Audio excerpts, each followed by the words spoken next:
ನೀವು ಸರಿಯಾದ ಕೆಲಸವನ್ನು ಮಾಡುತ್ತಿದ್ದೀರಾ ಎಂದು ಯೋಚಿಸಿ. ನಾವು ನಟಿಸುವ ಮೊದಲು ಎಚ್ಚರಿಕೆಯಿಂದ ಯೋಚಿಸಿದರೆ ನಾವು ತಪ್ಪು ಮಾಡುವುದನ್ನು ತಪ್ಪಿಸಬಹುದು. ನೀವು ತಪ್ಪಿನಿಂದ ನಿಮ್ಮನ್ನು ರಕ್ಷಿಸಿಕೊಂಡರೆ ನೀವು ಶಿಕ್ಷೆಯಿಂದ ನಿಮ್ಮನ್ನು ರಕ್ಷಿಸಿಕೊಳ್ಳುತ್ತೀರಿ. ನೀವು ಕೆಟ್ಟ ಕೆಲಸ ಮಾಡಿದರೆ ದೇವರು ಖಂಡಿತವಾಗಿಯೂ ನಿಮ್ಮನ್ನು ಶಿಕ್ಷಿಸುತ್ತಾನೆ, ಈ ಜನ್ಮದಲ್ಲಿ ಇಲ್ಲದಿದ್ದರೆ ನಂತರ. ಭಗವಾನ್ ಕೃಷ್ಣನು ಗೀತೆಯಲ್ಲಿಯೂ ಸಹ ಕ್ರಿಯೆಗಳು ಅತ್ಯುನ್ನತವಾಗಿದೆ, ಏಕೆಂದರೆ ಅವು ನಮ್ಮ ಭವಿಷ್ಯವನ್ನು ರೂಪಿಸುತ್ತವೆ. ಒಳ್ಳೆಯ ಕೆಲಸಗಳು ಒಳ್ಳೆಯ ಫಲಿತಾಂಶಗಳನ್ನು ತರುತ್ತವೆ ಮತ್ತು ಕೆಟ್ಟ ಕೆಲಸಗಳು ಕೆಟ್ಟ ಫಲಿತಾಂಶಗಳನ್ನು ತರುತ್ತವೆ. ದೇವರ ನ್ಯಾಯ ವ್ಯವಸ್ಥೆಯು ತುಂಬಾ ಪ್ರಬಲವಾಗಿದೆ. ಒಳ್ಳೆಯ ಕೆಲಸ ಮಾಡುವವರು ಒಳ್ಳೆಯ ಫಲಿತಾಂಶಗಳನ್ನು ಅನುಭವಿಸುತ್ತಾರೆ ಮತ್ತು ಕೆಟ್ಟ ಕೆಲಸ ಮಾಡುವವರು ಕೆಟ್ಟ ಪರಿಣಾಮಗಳನ್ನು ಎದುರಿಸುತ್ತಾರೆ. ದೇವರು ಸಮಯ ತೆಗೆದುಕೊಳ್ಳಬಹುದು, ಆದರೆ ಅವನು ಎಂದಿಗೂ ಅನ್ಯಾಯ ಮಾಡುವುದಿಲ್ಲ. ನೀವು ವಿಳಂಬವೆಂದು ಗ್ರಹಿಸುವುದು ವಿಳಂಬವಲ್ಲ. ಪ್ರತಿ ಕಾರ್ಯಕ್ಕೆ ಫಲಿತಾಂಶವನ್ನು ನೀಡುವ ಸಮಯವನ್ನು ಈಗಾಗಲೇ ನಿಗದಿಪಡಿಸಲಾಗಿದೆ. ನಿಗದಿತ ಸಮಯದ ಮೊದಲು ಅಥವಾ ನಂತರ ನೀವು ಫಲಿತಾಂಶಗಳನ್ನು ಸ್ವೀಕರಿಸುವುದಿಲ್ಲ. ದೇವರ ಸೃಷ್ಟಿ ಮತ್ತು ನಿಯಮಗಳು ಎಷ್ಟು ಆಳವಾಗಿವೆ ಎಂದರೆ ಯಾವುದೇ ಜೀವಿಯು ಅವುಗಳನ್ನು ಸಂಪೂರ್ಣವಾಗಿ ಅರ್ಥಮಾಡಿಕೊಳ್ಳಲು ಸಾಧ್ಯವಿಲ್ಲ. ನಮ್ಮ ಪ್ರಸ್ತುತ ಭವಿಷ್ಯವು ನಮ್ಮ ಹಿಂದಿನ ಕಾರ್ಯಗಳಿಂದ ರೂಪುಗೊಂಡಿದೆ. ನಾವು ನಮ್ಮ ಸ್ವಂತ ಹಣೆಬರಹದ ವಾಸ್ತುಶಿಲ್ಪಿಗಳು ಮತ್ತು ಪ್ರತಿಯೊಬ್ಬರೂ ತಮ್ಮ ಕ್ರಿಯೆಗಳ ಪರಿಣಾಮಗಳನ್ನು ಎದುರಿಸಬೇಕಾಗುತ್ತದೆ. ನಾವು ಈಗ ಅನುಭವಿಸುತ್ತಿರುವ ನೋವುಗಳು ಈ ಜನ್ಮದಲ್ಲಿ ಅಥವಾ ಹಿಂದಿನ ಜನ್ಮದಲ್ಲಿ ನಾವು ಮಾಡಿದ ಹಿಂದಿನ ಕರ್ಮಗಳ ಫಲಿತಾಂಶವಾಗಿದೆ. ಇದಕ್ಕಾಗಿ ನಾವು ದೇವರನ್ನು ದೂಷಿಸಬಾರದು. ದೇವರ ಯೋಜನೆಯ ಪ್ರಕಾರ ನಮ್ಮ ಕಾರ್ಯಗಳು, ಆಲೋಚನೆಗಳು ಮತ್ತು ಭಾವನೆಗಳ ಆಧಾರದ ಮೇಲೆ ನಾವು ಸಂತೋಷ ಅಥವಾ ದುಃಖವನ್ನು ಪಡೆಯುತ್ತೇವೆ ಮತ್ತು ಅದನ್ನು ನಾವೇ ಸಹಿಸಿಕೊಳ್ಳಬೇಕು. ನಮ್ಮ ಪಾಪಗಳ ಪರಿಣಾಮಗಳು ಯಾವಾಗ ಪ್ರಕಟವಾಗುತ್ತವೆ ಎಂಬುದು ಅನಿರೀಕ್ಷಿತವಾಗಿದೆ.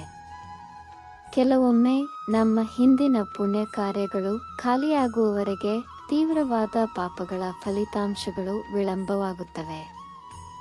ಈ ಜನ್ಮದಲ್ಲಾಗಲಿ ಅಥವಾ ಮುಂದಿನ ಜನ್ಮದಲ್ಲಾಗಲಿ ನಾವು ಅದರ ಆದಾಗ್ಯೂ ಒಳ್ಳೆಯ ಕಂಪನಿಯು ಶಿಕ್ಷೆಯ ತೀವ್ರತೆಯನ್ನು ಕಡಿಮೆ ಮಾಡಬಹುದು ಅಥವಾ ಅದನ್ನು ಹೆಚ್ಚು ಸಹನೀಯವಾಗಿ ಪರಿವರ್ತಿಸಬಹುದು.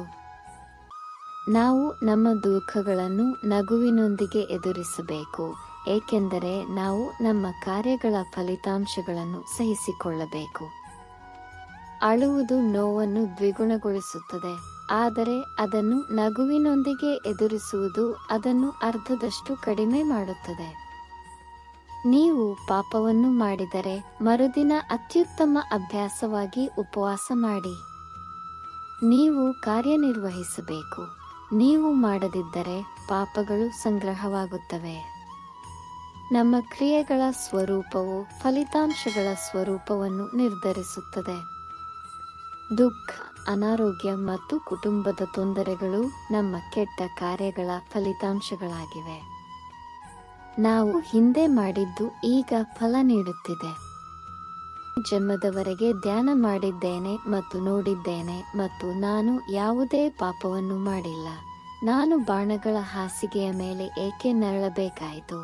ಕೃಷ್ಣ ಮುಗುಳ್ನಗುತ್ತಾ ಹೇಳಿದ, ನಿನ್ನ 73ನೇ ಜನ್ಮದ ಮೊದಲು, ನಿನ್ನ 74ನೇ ಜನ್ಮದಲ್ಲಿ ನೀನು ಮಗುವಾಗಿದ್ದಾಗ ಇರುವೆಗೆ ಮುಳ್ಳಿನಿಂದ ನೋಯಿಸಿದ್ದೀಯಾ? ಆ ಕೃತ್ಯದ ಪರಿಣಾಮಗಳು ಈಗ ಪ್ರಕಟವಾಗುತ್ತಿವೆ. ಕರ್ಮದ ಪರಿಣಾಮಗಳು ಗುಣಿಸುತ್ತವೆ. 6 ವರ್ಷಗಳಲ್ಲಿ ದ್ವಿಗುಣ, 12 ವರ್ಷಗಳಲ್ಲಿ 4 ಪಟ್ಟು ಇತ್ಯಾದಿ. ಆದ್ದರಿಂದ ನಟಿಸುವಾಗ ಪರಿಣಾಮಗಳ ಬಗ್ಗೆ ಯೋಚಿಸಿ. ತನ್ನ ಮಕ್ಕಳನ್ನು ಕಳೆದುಕೊಂಡ ದುಃಖಕ್ಕೆ ಕಾರಣವಾದ ಕಾರ್ಯಗಳ ಬಗ್ಗೆ ಧೃತರಾಷ್ಟ್ರನು ಕೃಷ್ಣನನ್ನು ಕೇಳಿದನು. ಕೃಷ್ಣನು ತನ್ನ ಯೋಗ ಶಕ್ತಿಯನ್ನು ಬಳಸಿ ಧೃತರಾಷ್ಟ್ರನಿಗೆ ತನ್ನ ಹಿಂದಿನ ಜೀವನವನ್ನು ರಾಜನಂತೆ ತೋರಿಸಿದನು. ಅವನು ಯೋಚಿಸದೆ ಅವನು ಮುಂದೆ ಇಟ್ಟಿದ್ದನ್ನು ತಿನ್ನುತ್ತಾನೆ. ಒಂದು ದಿನ ಅಡುಗೆಯವನು ಕಿಡಿಗೇಡಿತನದಿಂದ ಅವನಿಗೆ ತನ್ನ ಸ್ವಂತ ಮಕ್ಕಳ ಮಾಂಸವನ್ನು ಬಡಿಸಿದನು. ಆ ಜೀವನದಲ್ಲಿ ಧೃತರಾಷ್ಟ್ರನು ಅಭಿರುಚಿಯಲ್ಲಿ ಕುರುಡನಾಗಿದ್ದನು ಮತ್ತು ಆದ್ದರಿಂದ ಈ ಜನ್ಮದಲ್ಲಿ ಕೊಲ್ಲಲ್ಪಟ್ಟರು.